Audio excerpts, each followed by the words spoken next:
Sahabat-sahabat sekalian, perkenalkan saya Calon Kamil. Dan saya Fufe Ahmad. Kami adalah penulis buku tentang pernikahan dan keluarga. Dan juga buku-buku anak. Nah, kita sekarang, mungkin kalau kita lihat YouTube sekarang akhir-akhir ini, sahabat-sahabat sekalian, kita ngelihat kalau yang lagi cukup trending sekarang akhir-akhir ini gitu ya, itu lagi ceritain tentang Bunda Aisyah ya. Banyak banget lagu-lagu, banyak banget cover-cover yang ceritain tentang romantisme pernikahan Bunda Aisyah dan juga Nabi Muhammad Rasulullah SAW. Kita mau bikin cover ini?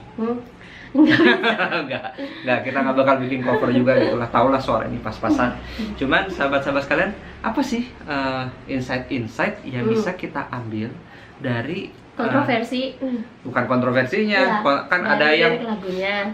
Kalau misalkan lagunya, aku bisa kebayang lah itu. Itu kan secara spirit itu pengen memperkenalkan Bunda Aisyah kepada kepada yang lain gitu. Dan juga ada juga beberapa guru-guru kita yang memang sudah ngasih masukan kan, seperti Buya Yahya sudah memberikan masukannya dan masukannya bagus banget. Cuman apa sih yang bisa kita ambil insight-nya gitu, insight dari lagu tersebut, dan kira-kira itu bisa dipraktekin untuk meningkatkan romantisme pernikahan kita. Nah, apalagi sekarang lagi fase-fase stay at home. Sudah mau 3 pekan, hampir 21 hari. Kayaknya waktu ini di shoot nih, sekarang nih kita mulai mau masuk pekan keempat gitu. Kalau Dami ngerasa dapat apa tuh, entah itu dari lagunya atau misalnya apa gitu yang bisa kita pelajari? Sebenarnya kalau saya pribadi saat mendengar lagunya, maksudnya gini, ketika aku melihat suatu karya orang lain, memang aku lebih cenderung untuk melihat sisi baiknya dulu. Dalam arti ketika lagu itu viral, terus aku mendengar pertama kali, itu tidak langsung kayak mengkritisi atau menjudge atau gimana. Aku mencoba menikmati, dan memang nadanya, terus dari beberapa cover juga memang enak dan easy listening banget, sehingga kan makanya viral banget. Meskipun setahu Dami itu lagunya itu kan ini ya, lagu dari Malaysia yang itu tuh buat promo, kalau nggak salah buat salah satu brand gitu kan. Makanya pas dilihat itu ya cenderung kayak wah, menikmati gitu. Tidak sampai memperhatikan isi gitu kan, karena yang dirasain pas pertama kali denger pun langsung nangis, langsung inget Rasulullah gitu kan. Dan memang kisahnya sama Aisyah itu kan cukup banyak, karena Siti Aisyah itu yang paling banyak meriwayatkan hadis gitu kan. Makanya kisahnya tuh sangat banyak, dari mulai kisahnya yang sweet, yang cemburunya, yang manis-manisnya, bahkan Rasul lagi seneng, lagi sedih itu diceritain semua gitu dari Siti Aisyah gitu. Makanya yang terasa itu ya feel spirit dari dari orang yang membuat lagu ini, sehingga wow, luar biasa banget, bisa sampai membuat banyak kalangan mau mengcovernya gitu. Dan bahkan di Indonesia tuh sampai 10 trending tentang ini semua kan. Jadi spirit atau insight apa yang betul-betul Dami dapetin tuh, dan kira-kira itu bisa jadi value yang bagus kalau itu dipraktekin dalam rumah tangga kita nih. Dan kalau yang Bunda Dami rasakan sebenarnya kan, kalau dari cover yang lagu aslinya itu mungkin ada banyak kontroversi ya, ada kayak misalkan beberapa lirik yang belum tapi banyak juga yang udah mengganti covernya, yang versi Arabnya itu ganti juga kayak gitu. Kalau yang Bunda Dami rasakan ini, misalnya yang dirasakan benar-benar loh dari viralnya gitu. Yang pertama, bahwa sebenarnya setiap orang itu punya fitrah untuk ada terhadap kebenaran dan kebaikan gitu. Dari ngedenger sweetnya lagu itu, bagaimana Siti Aisyah dan interaksi Siti Aisyah dengan Rasulullah, dan orang ternyata lagunya syahdu banget segala macam, itu berarti sebenarnya fitrah. Setiap orang tuh punya fitrah terhadap kebenaran, kebaikan gitu. Even bahkan katanya yang non muslim aja banyak yang suka sama lagu ini. Gitu ya? Iya. Kalau lihat komen-komen di YouTube gitu, itu Dami sampai scrolling. Iya, scrolling. Mak ini luar biasa. Gitu.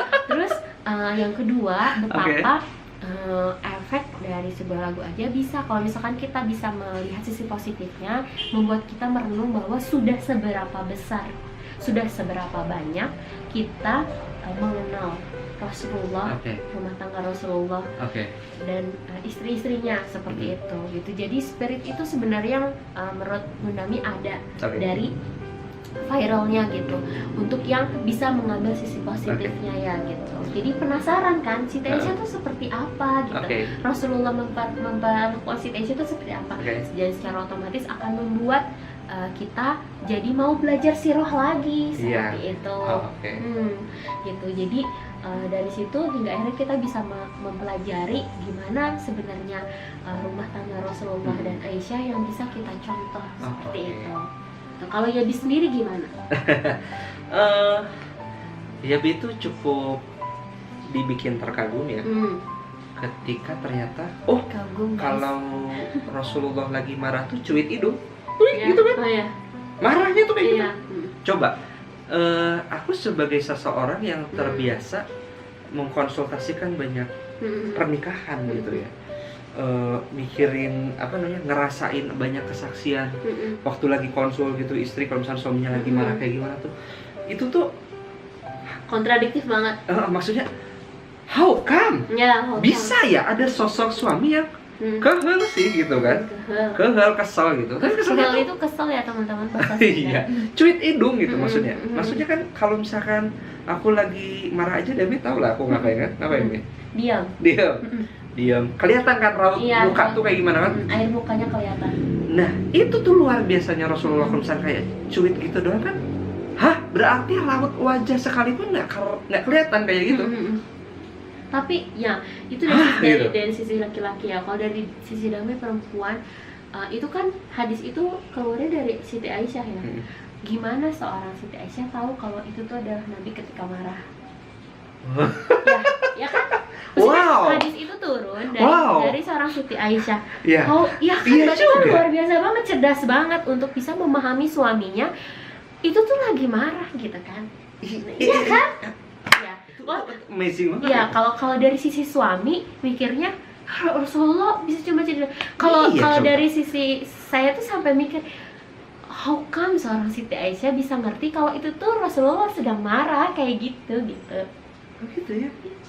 Itu connectivity-nya udah kuat banget. Luar biasa makanya. Iya kan, jadi teman-teman sekalian bisa ngebayangin nggak sih itu betapa indahnya, betapa rumah tangga surganya rumah tangga Rasulullah gitu.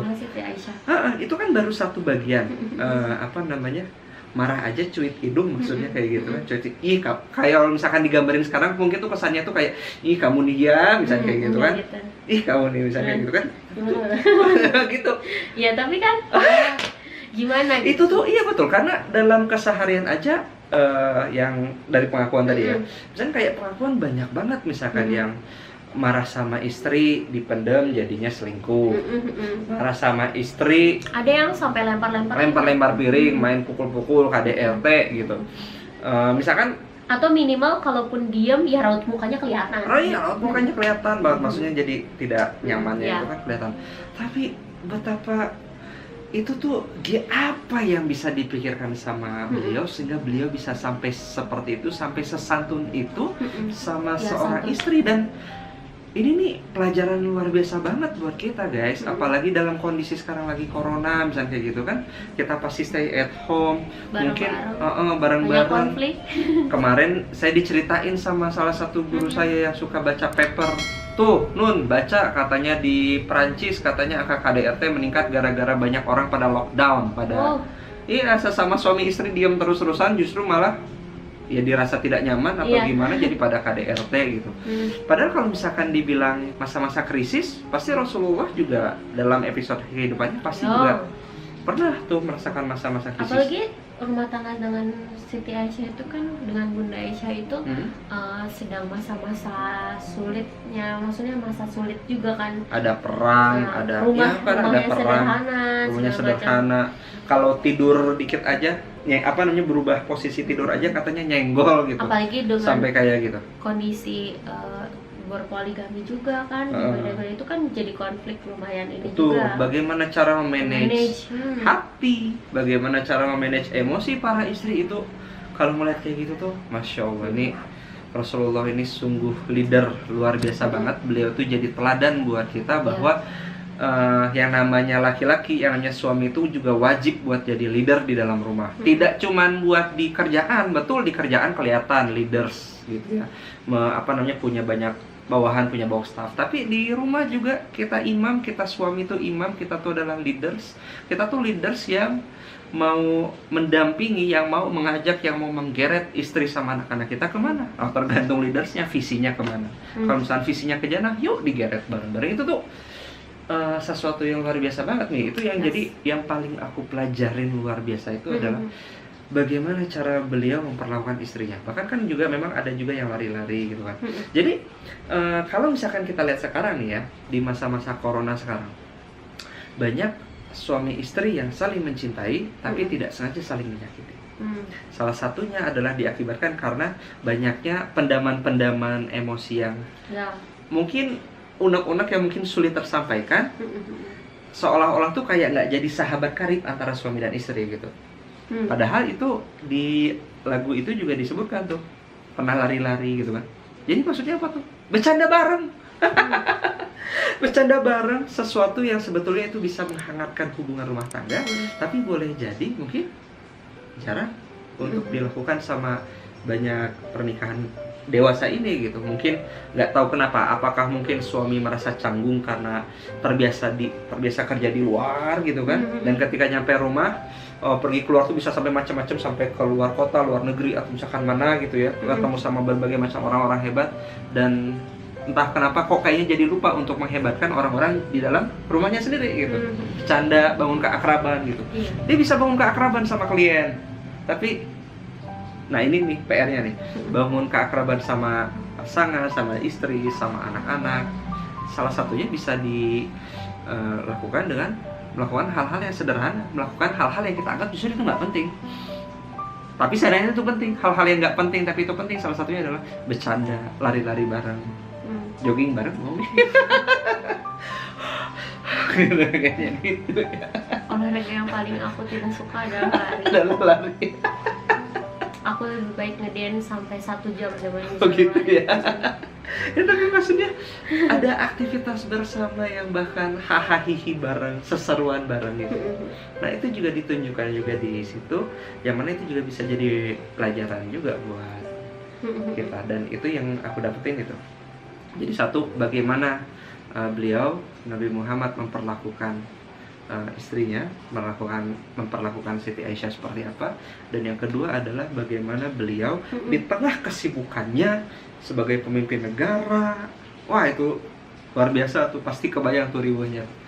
Aku aja ngurusin satu perusahaan aja ternyata begini gitu, tapi beliau nih ngurusin Madinah gitu. Itu pekerjaan yang pastinya bukan pekerjaan enteng gitu ya. Tapi beliau masih sempat-sempatnya buat lari-lari bareng sama Bunda Aisyah. Luar biasa. Itu luar biasa banget. Nah kita kadang-kadang tuh aku jadi reflektif juga. Aku yang nggak sesibuk Rasulullah, gimana ya perlakuan sama istriku? Itu nanti Dam yang nanti bakal bersaksi nanti di hari akhir. Jadi gitu nih. Kalau yang aku pelajarin sih gitu. Damnya ada lagi nggak? Nggak, Udah. Sudah.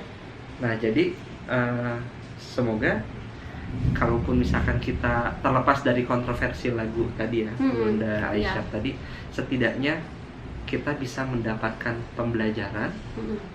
Pembelajarannya itu bisa kita hidupkan dalam kehidupan rumah tangga kita, dan semoga itu bisa semakin meningkatkan kualitas pernikahan kita, dan bahkan bisa membawa dan menghantarkan pernikahan kita untuk ke jannah. Karena seperti yang teringat mungkin kita penulis buku Rumah Tangga Surga nih, rumah tangga surga itu kita definisikan sebagai rumah tangga yang seindah surga, dan rumah sebagai tangga menuju ke surganya.